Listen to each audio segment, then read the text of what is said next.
안녕하세요. 오늘 우리가 함께 살펴볼 이야기는 장영훈 목사님의 설교를 바탕으로 한 성경 속 인물 한나의 기도입니다.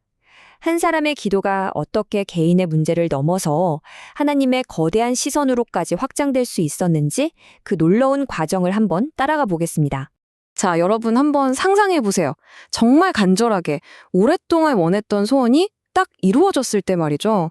그때 드는 그 감사, 그 감사의 초점은 어디에 맞춰져 있었나요? 아마 대부분은 드디어 내 문제가 해결됐다.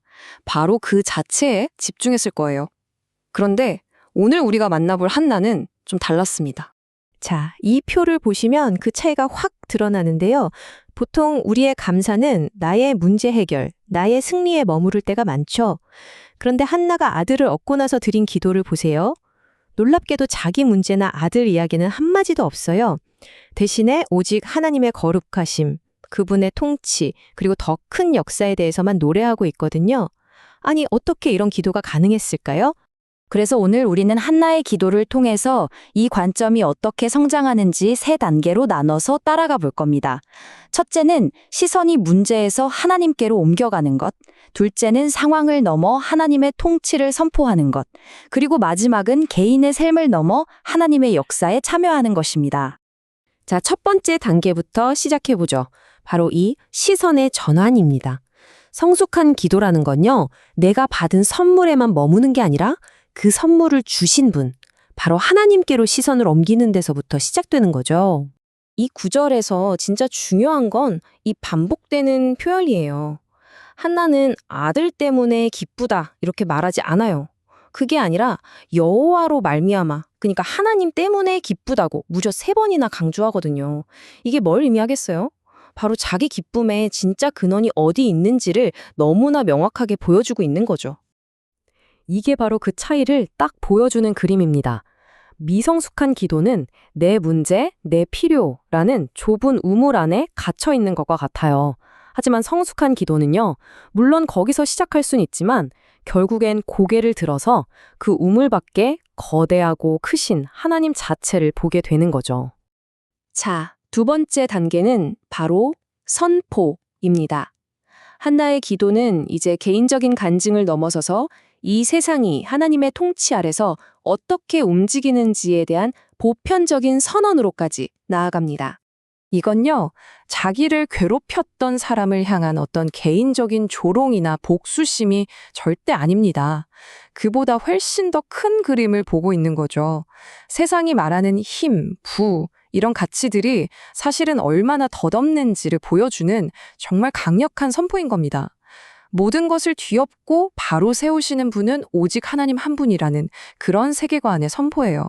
이런 관점을 보여주는 정말 놀라운 실화가 하나 있죠. 바로 선교사 윌리엄 캐리의 이야기인데요. 한번 생각해 보세요. 수십 년 동안 자기 인생을 갈아 넣어서 번역한 성경 원고가 하루아침에 불타서 재가 되어버린 거예요. 보통 사람 같으면 절망하고 하나님을 원망하지 않았을까요? 그런데 그는 그 잿더미 앞에서 오히려 그 끔찍한 상황까지도 다스리시는 하나님의 주권을 선포했다고 합니다. 그리고 이 기도가 당시 영국 교회 전체를 깨우는 계기가 됐다고 해요. 자, 이제 마지막 단계, 가장 스케일이 큰 관점의 전환입니다. 바로 참여인데요.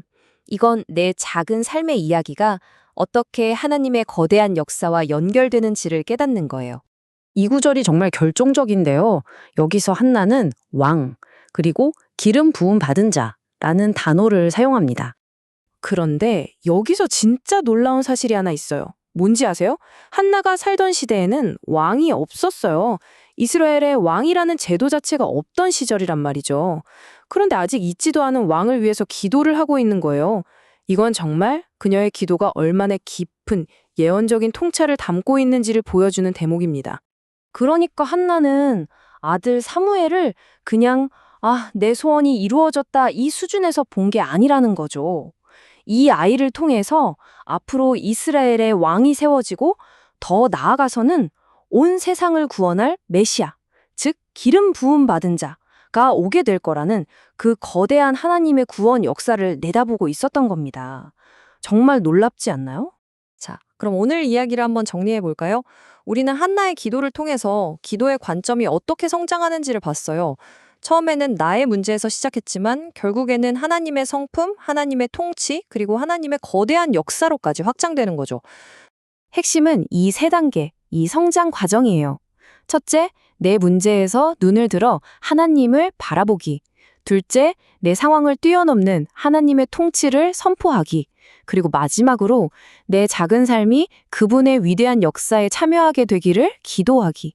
우리도 삶의 순간순간마다 이 세 단계를 한번 적용해 볼 수 있을 것 같아요.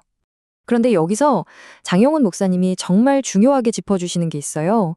한나가 가졌던 이런 깊은 통찰력 있잖아요. 이건 뭐 책을 많이 읽거나 머리가 좋아서 얻을 수 있는 게 아니라는 거예요.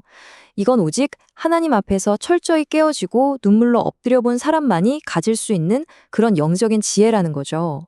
오늘 이 이야기를 마무리하면서 여러분 각자에게 이 질문을 한번 던져보고 싶습니다. 당신의 관점은 오늘 어떻게 성장하기를 원하십니까? 이 질문이 여러분의 삶에 깊은 울림을 주기를 바랍니다.